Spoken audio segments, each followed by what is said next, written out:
ॐ भूर्भुवः स्वः तत्सवितुर्वरेण्यं भर्गो देवस्य धीमहि धियो यो नः प्रचोदयात्. Om Shanti Shanti Shanti. Namaskar, my dear friends. This is the 17th video on Sai Gita. The story of Gajendra the elephant. You will have to control your tendency to look outwards towards the body and its deeds and towards the mind with its thoughts and feelings. Instead, develop the inward vision of the sacred self. This is the true vision, the integral vision. There is a fine example of this in the ancient spiritual classic called the Bhagavatam. It is the story of Gajendra, an elephant who was caught by a crocodile. This elephant, Gajendra, had a strong ego and he was convinced that with his great strength he would be able to fight and free himself from the crocodile. But here two facts must be known. Elephants are very powerful on land. Crocodiles are very powerful in the water.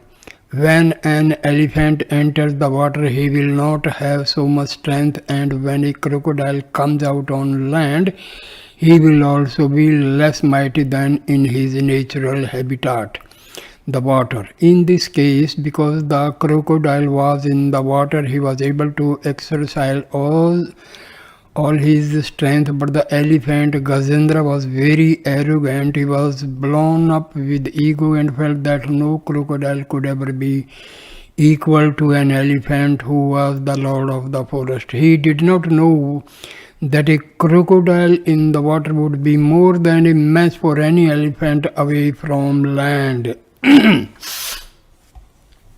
For a long time, they fought relentlessly. Finally, the elephant got tired and lost all his physical as well as mental strength. He had placed all his confidence in his physical and mental prowess. But having exhausted all that, he began praying to the Lord. As long as his vision had been directed to his body, he did not look towards God.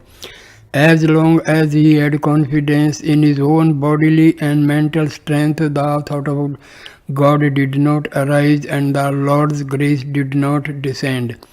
When the elephant lost his physical and mental power and turned towards God, immediately Lord Vishnu heard his sacred discourse and freed Gajendra from the catastrophe that had overtaken him. Now, the discus spoken of here does not refer to a mere weapon used by the Lord, but it refers to His grace. You evoke God's grace by turning your vision towards God. Then God turns His vision towards you.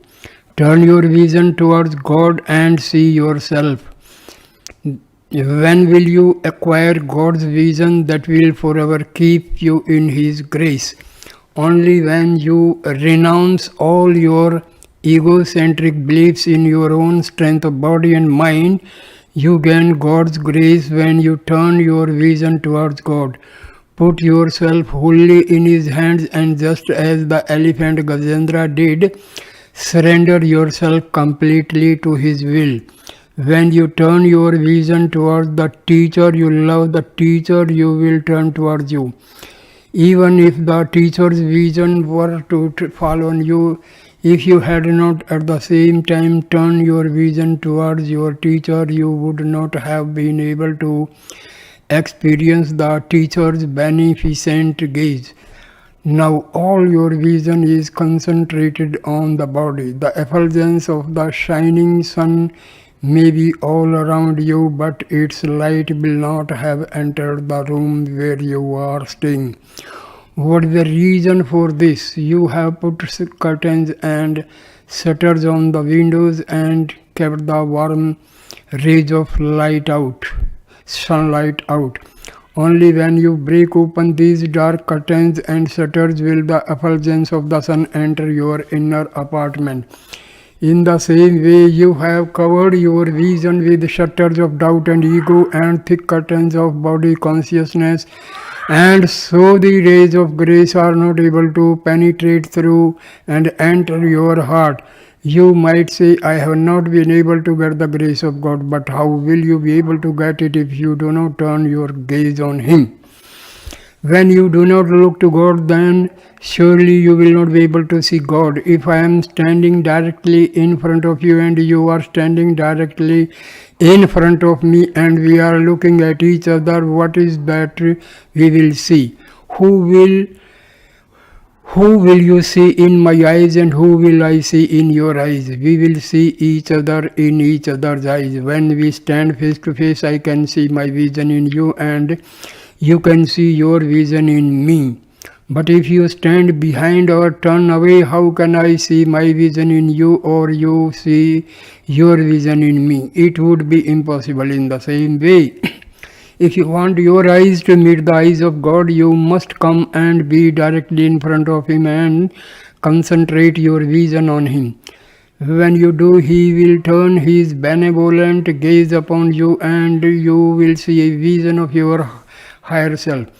When the sight of the elephant Gajendra was turned towards God, God's sight met with it, because God's sight then turned towards him. Once that happened, all problems were automatically solved. The elephant of arrogance and the crocodile of attachment. Who is this elephant? This proud elephant is arrogance and pride. When a man is full of arrogance and pride, he develops desire. Desire may be compared to thirst. When this proud man develops thirst, he goes to the waters of the world to drink. Even before he enters these waters completely, attachment catches hold of him. Attachment and possessiveness are the powerful crocodile that rob you of all your strength and makes you cry so pitifully. Before entering the waters of the world, before having gained so many attachments, you will have only rarely cried. For example, before marriage, a young man will feel free and unencumbered, but after marriage there will be a continuous growth of attachments. Then one has to take care of wife, children and parents, in-laws and quite a few other relatives, and soon it feels like the whole world has laid hold of him and is pulling him down under the waters. Once you develop egoism and pride, then desires follow. Soon attachments come, and from attachments all these bonds develop. When bonds develop, you will be so distracted you will not be able to turn towards God and see Him. Only when you look towards God will you be able to see Him. Then He will look towards you and you will be able to perceive your own true image. Therefore Krishna cautioned, do not become a victim of this bondage. Arjuna, keep your mind clear and pure. Always look towards the immortal self, the universal principle. It is the one divinity existing in all things. Cultivate such sacred vision in your mind. Do not allow the weeds and shrubs of ego and body consciousness to develop in your heart. Instead, grow the tree of God's grace in your heart. Turn your sight towards God. Let this be your objective. Make that your goal. To become free, surrender your mind to God. The entire world is made up of three qualities. These qualities constitute illusion.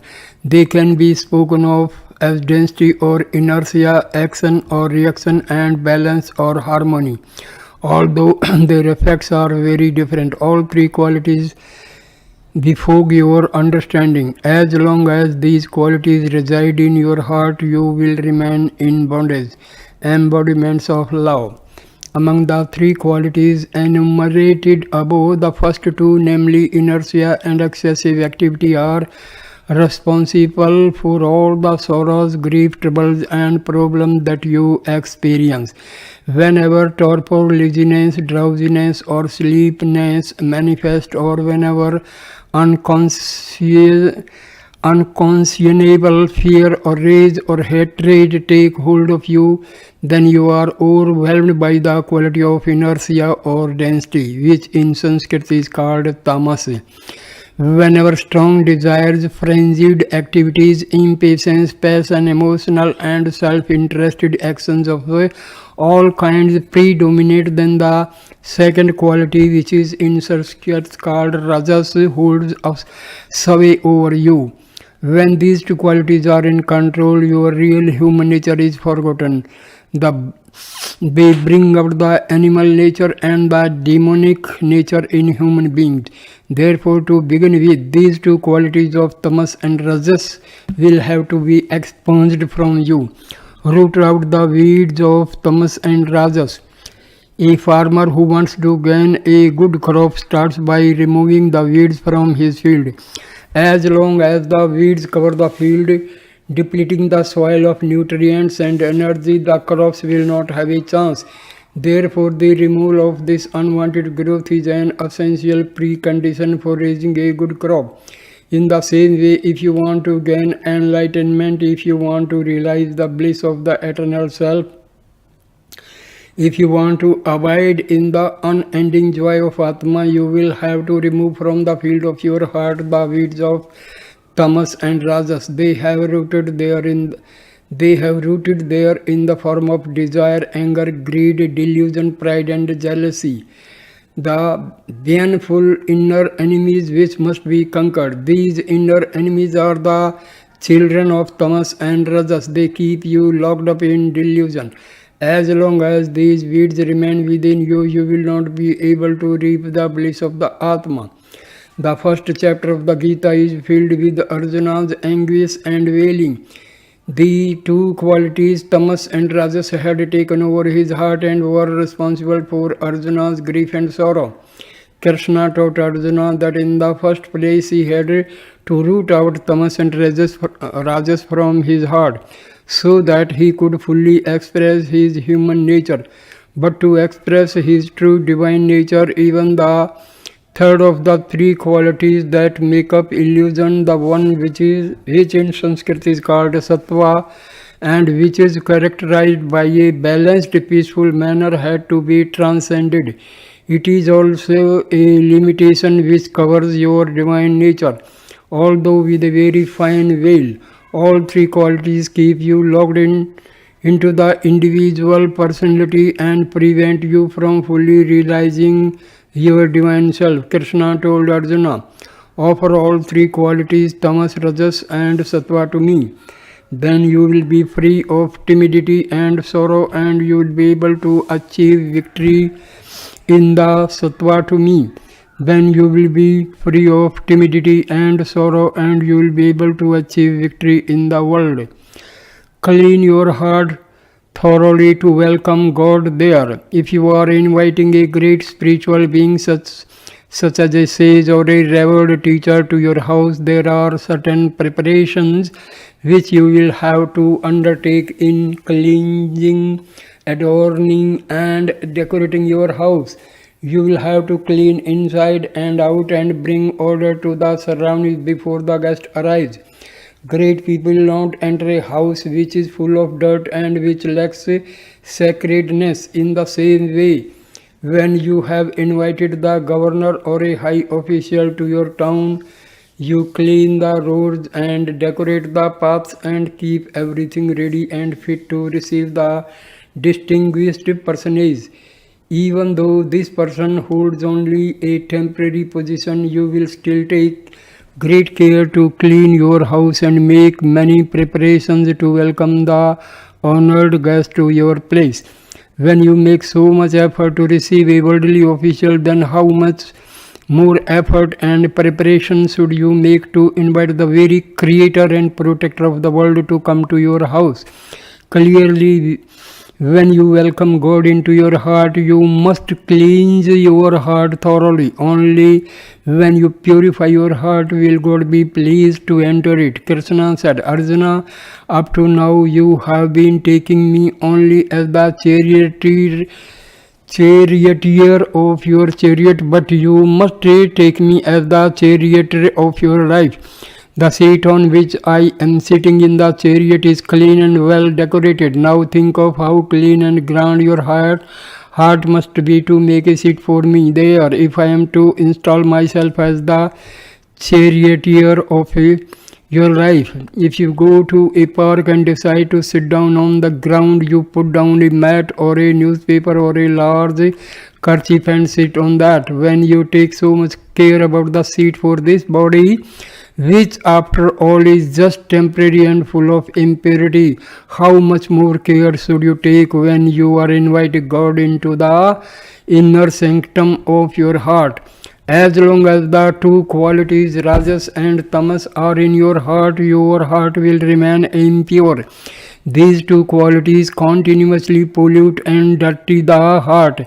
As long as it is dirty, the divinity will not enter your heart. You will not be able to perceive the divine presence there. Therefore, you must first remove the qualities of density and inertia, the tamas quality, and having done that, you must remove the rajas quality. Then the sattva quality will shine in you and you will become a self-assured human being in touch with your divine source. Start now by making every effort to remove every bit of dirt that has accumulated in your heart. There is a small example for this. Devotion, wisdom and detachment will keep you pure.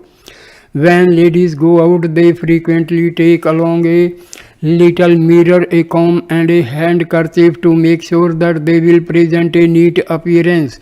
Why do they take these three particular items during the journey? It is quite likely that their hair will get disturbed. To put their hair back in order, they take the comb. To see if their hair is properly in place, they take the mirror. And to wipe their face, they take the handkerchief. If they leave any one of these behind, they will not be able to achieve perfection in their appearance. So a comb, a mirror and a handkerchief are necessary to help maintain facial cleanliness and a neat appearance. In the same way, if you want to correct the disturbed beauty of your heart, you will have to take certain aids for that too. Whether your hair is disturbed or not is shown to you by the mirror. Whether your heart is disturbed or not is shown to you by your devotion, which acts as the mirror. This mirror must be pure. When the mirror is clean, you will be able to see if your heart and mind are pure or if they have become covered by impurity. When you recognize that your heart is disturbed, you have to correct it, and for this purpose you need a comb, namely the comb of wisdom. Wisdom clarifies the heart and returns it to a state of order and beauty.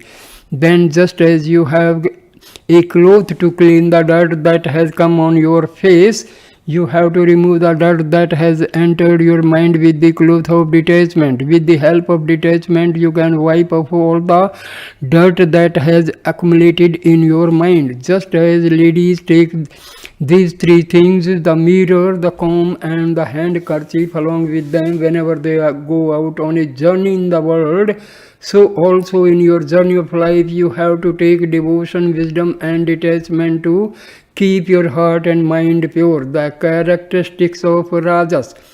We have already considered the tamas quality which binds you to your lower nature. Now let us examine the characteristics of the Rajas quality which also locks you into the lower realms of being and keeps you from expressing your true human potential. A person who is filled with Rajas will always be hasty in everything. He will have no patience or forbearance. He cannot be steady for even a moment. And he will exhibit a great deal of anger. Not only this, he will also have unlimited desires. These are all characteristics of the Rajas quality. This becomes clear when you go to watch animals in a zoo. With a cheetah, a tiger or a fox, they will not be quiet and steady for even a moment. The reason is that they are filled with an excess of Rajas. When Rajas enters your heart, it makes you unsteady in body and mind. You will be restless all the while. Not only does it make you unsteady, it also keeps you in delusion. When you are deluded, you have strong desires for the objects of the world. As these desires manifest in your heart, you take action to procure these different things for yourself. In that way, delusion leads to desire and desire leads to action. These three, delusion, desire and actions, are the powerful qualities which are the characteristics features of Rajas. It is because of Rajas that you constantly move about. For example, when you sit in a particular place, you find you will not be steady for very long. Some part of the body or other will always be moving. This may be compared to the aspen tree. Even if there is no breeze or wind, the leaves in such a tree will always be moving. The same applies to a horse. The word for horse in Sanskrit refers to that which has no steadiness. Whenever you see a horse, whether it be the head, the tail or the legs, some part of it will always be moving. That's why in ancient times a specific called the sacrifice of the horse was performed as a symbolic ritual to elicit the help of the gods in the practice of steadying the mind. Remove all three qualities and gain liberation. The exemplar for the Rajas quality is Ramana, the king of the demons. The exemplar for the Tamas quality is another well-known demon in ancient lore who slept for decades at a time. There was still a third demon whose heart was good and who surrendered himself at the feet of Rama. He is the exemplar for the Sattva quality. He chose the side of good, but nevertheless he was a demon. All three of these demons are brothers. If you allow the first two into your heart, they will lead you into endless harm and grief. If you let the third one dominate you, he will lead you into the activities and ways of living that are good, but nevertheless he will also keep you immersed in delusion and forgetful of your true divine nature. If you want to enter the kingdom of liberation, you must remove all three of these demons from your heart. All three belong to the same demonic family. That is why the Vedanta has been teaching that you must transcend the three qualities and offer them to Lord Shiva. He will watch over them and with his three eyes and render them harmless with his three-forked trident. What is the best way to remove these three qualities? If you are out in the wilds and thorn were to enter your foot, you need not take a big sharp knife to remove it.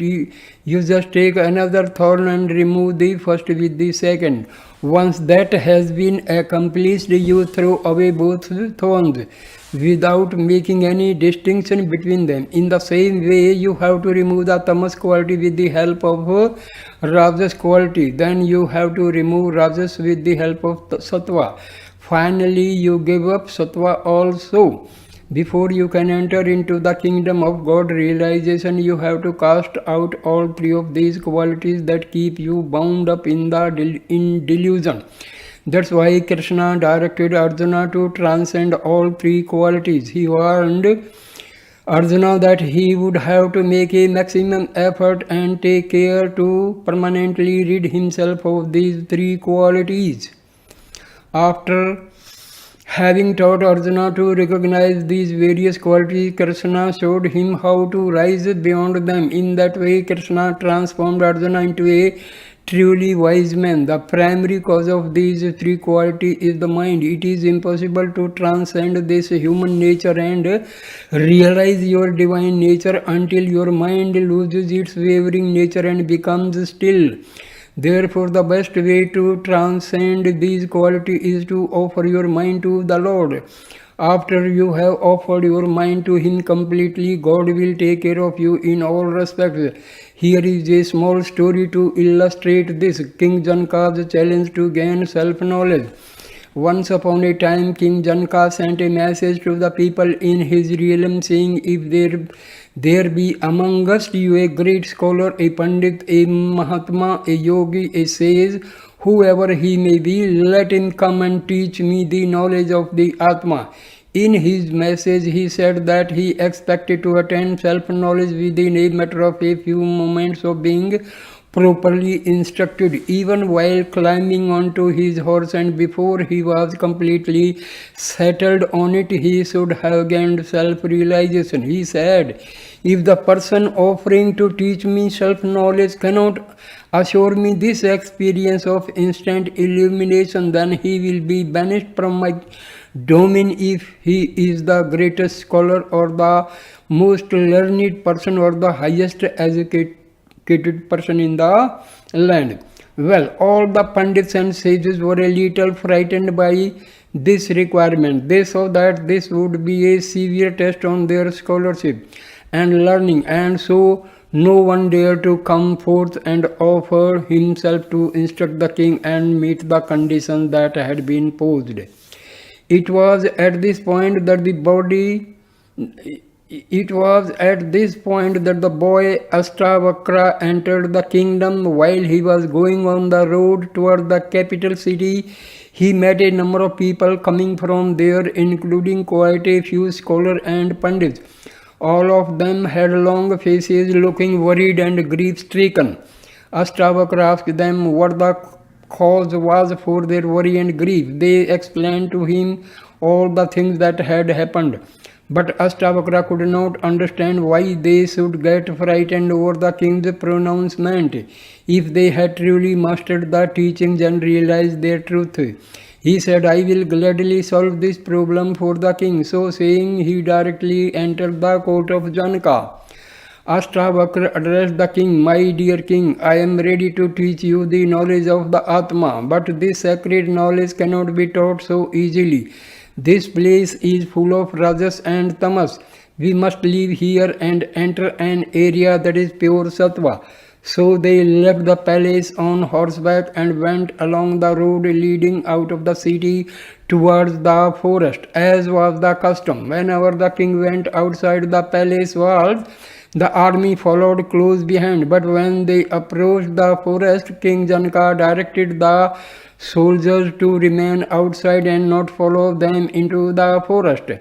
Astavakra and Janaka went deep into the forest. Astavakra told King Janaka, I am not going to teach you the knowledge of the Atma unless you accept my conditions. I may be only a young boy, but since I am to teach you, I am in the position of preceptor. You may be an all-powerful emperor, but since you are going to learn from me, you are in the position of the disciple.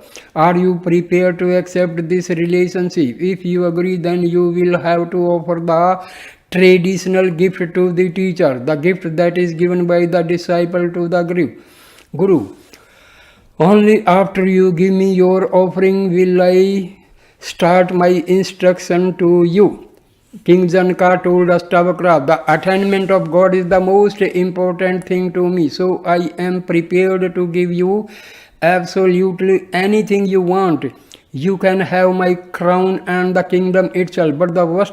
But Astavakra replied, I don't want any material things from you. All I want is your mind.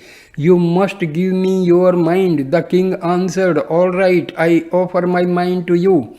Up to now, I thought this was my mind, but from now on, it is yours only, yours alone.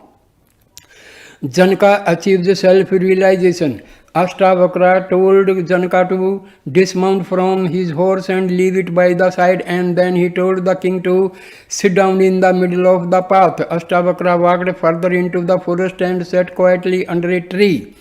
Outside the forest, the soldiers waited for a long time. Neither the king nor Astavakra showed up, although it was long after the customary time when the king would have his repast. Both the officers and the soldiers who loved their king and were very faithful to him became anxious to find out what had happened to him. So one by one they stole into the forest to look for King Janaka and the little boy who was with him, suspecting some foul play. When they went along the path leading into the forest, they were relieved to find the king seated there in the middle of the path. His horse was standing next to him. The king had his eyes closed and he sat motionless. The boy Ashtavakra was not to be seen. The officers addressed the king, but he did not answer. They feared that Ashtavakra might have exercised some magic spell over the king and had made him lose consciousness. They went to look for the prime minister. The prime minister came and addressed Janaka, O king, O king, O king. But Janaka did not open his eyes. He did not move at all. The prime minister became very frightened. Not only the prime minister but all the other officials from the palace who had come were now getting thoroughly concerned. The king had always kept to a rigorous schedule. He took his supper at the same time every day. Now that time had long since passed, but the king still had not stirred. In this way, the day went on and evening came, but the king did not move from his position, sitting there immobile on the ground.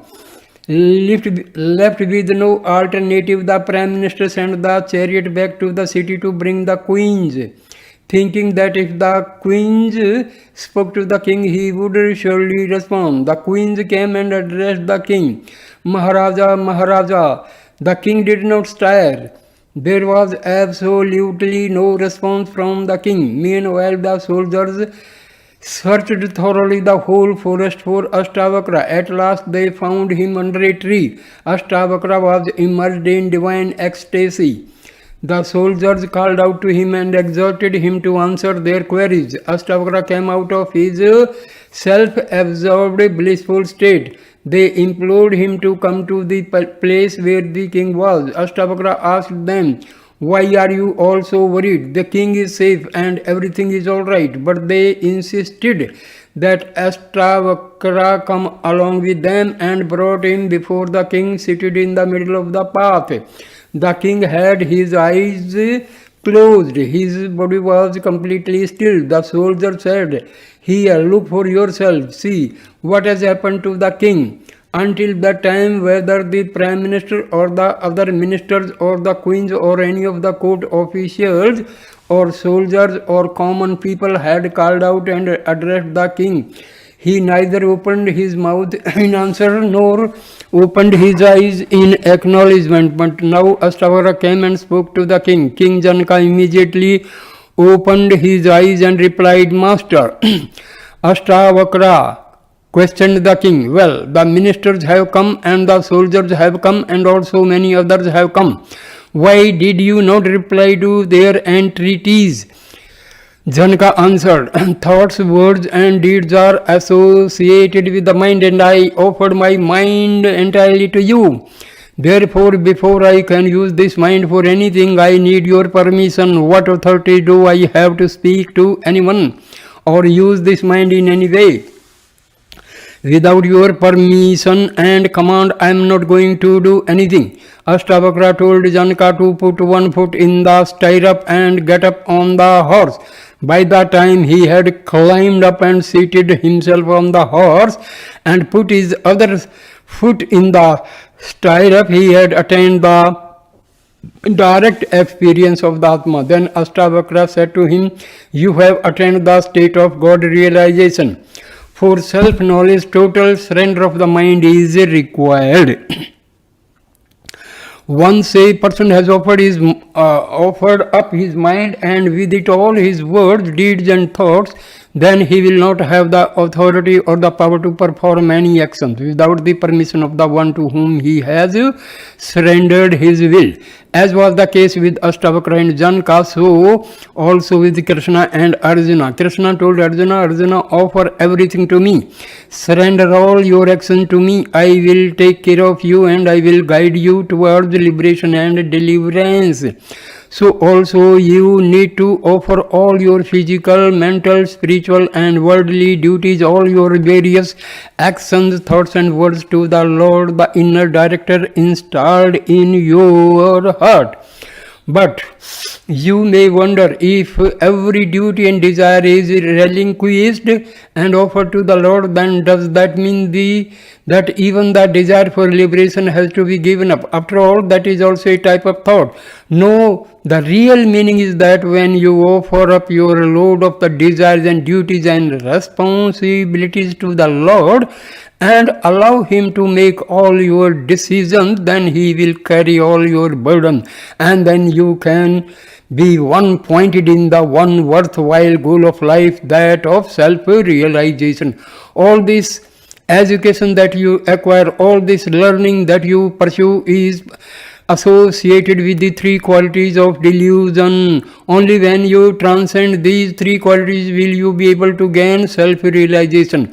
In celebrating a marriage, a benediction is given so that the couple might be blessed with a successful career, with material prosperity, and with a fine family. These are three of the four primary goals of human life. The first refers to duties and responsibilities and position. The second refers to the accumulation of wealth, and the third refers to the desire for progeny and continuation of the family line. All three of these goals have to do with the worldly life, but there is a fourth goal of human life. That final and most important goal is liberation. The fourth goal relates to the spiritual life. The first three of these goals of life cannot be considered equal to the fourth, which is liberation. Offer up all your little acts involving these first three goals, give them all to the Lord, and trade them in for the one priceless treasure which He will give you in return, namely liberation. Consider the following example.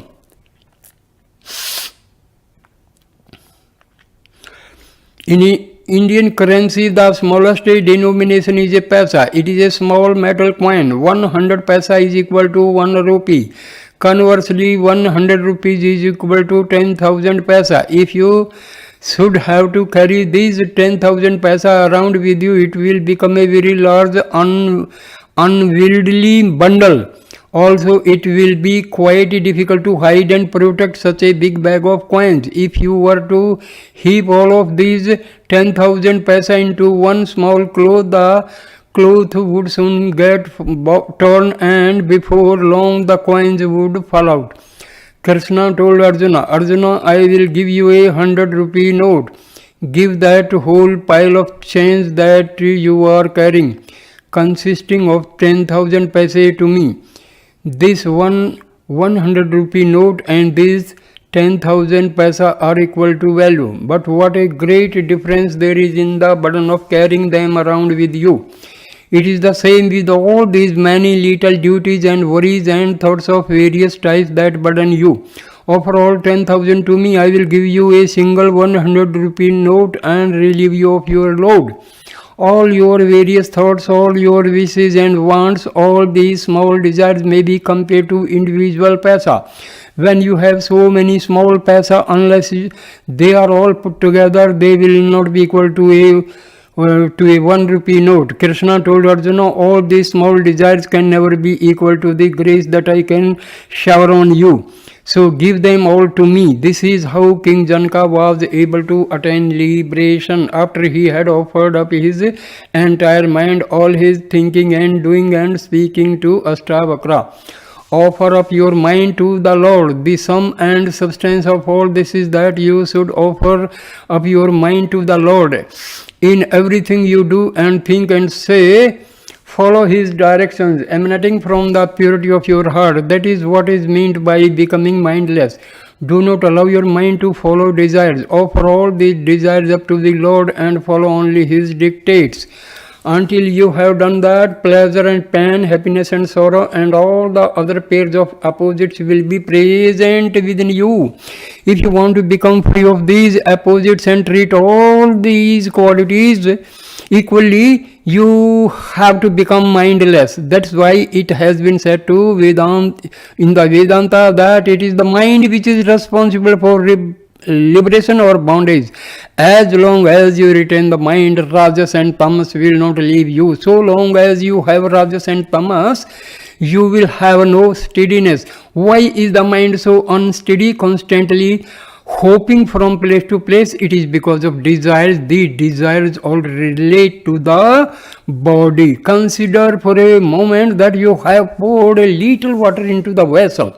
When the vessel moves, the water also moves. If the vessel is steady, then the water remains steady. In steady water, you will be able to see your own image. In moving water, your image will be blurred and indistinct. It follows then that if you want to enter the still state of meditation and have a vision of your true self, you must keep your body steady. The body is like a vessel. The mind may be compared to the water inside. If the body moves, it is like the movement of the vessel. Then the mind inside will also move. Therefore, if you want to keep your mind steady, you must keep your body steady. Considering how much you move the body, think of how much more the mind will move. If you throw a stone into a well, ripples will start. These ripples or waves which arise from the stone hitting the water will soon spread to the far end of the well. In the same way, once you put a thought into the well of your mind, it spreads to the entire body, and whatever be your thoughts, they will subsequently influence your action.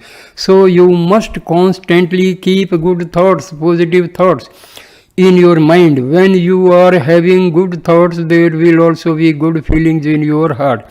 If negative thoughts enter your mind, then in whatever you see, in whatever you hear, in whatever you say, and whatever you go, wherever you go, these negative thoughts will lead to harmful actions and grievous results. Steady your mind and your body. When you are sitting, the posture should be erect, not like that of an old person, all bent over. You should be steady and straight. You should not go to the other extreme either of raising your head up, nor should you turn your head to one side or the other. For meditation, it is very important to have an erect sitting position. If you were to imagine a little line going vertically down through the top of your head, it should go straight into the base of your spine, the center of subtle energy at the bottom of your spine. That way, the entire spine will be in proper alignment. The Kundalini power will then be able to travel unimpeded from the lowest energy vortex to the highest at the crown of your head. Therefore, keep the body steady and straight. If from youth it is bent, then by the time you become old, you will be completely bent over. Be it your head, your neck, or your torso, there should be no bend. This is extremely important for students and equally so for devotees. Therefore, I will be telling you this quite often. Why are you studying at all? What is the goal of your studies? Truly, you are studying in order to steady your mind and body. Except when you are playing, you should not be moving too much. Even when you are talking or when you are singing, you should be steady. In this way, right from childhood, if you can keep your body under control, it will be very useful to give you as an instrument to achieve meditation. Krishna gave these instructions to Arjuna in the Gita in order to turn Arjuna into an ideal representative of mankind, one who would serve as a model for all humanity. Krishna told him, Arjuna, I am taking you as my instrument so that by your example you will teach all of mankind. Arjuna became an ideal person since his wavering mentality was due to Rajas and Tamas qualities. Krishna told Arjuna to systematically rid himself of these two qualities and offer them to the Lord. Eventually, he would even have to give up being controlled by the third quality, the Sattva quality. In the second chapter of the Gita, the chapter on the wisdom teachings, Krishna explained a number of ways in which the three qualities that have been discussed here can be conquered. When you have completely expunged them from your mind, you will become transformed into a sage, a wise being, one who is steeped into the highest wisdom. So, here ends the video. Thank you, my dear friends, for watching and listening this wonderful video. Thank you so much. Thank you, my dear friends.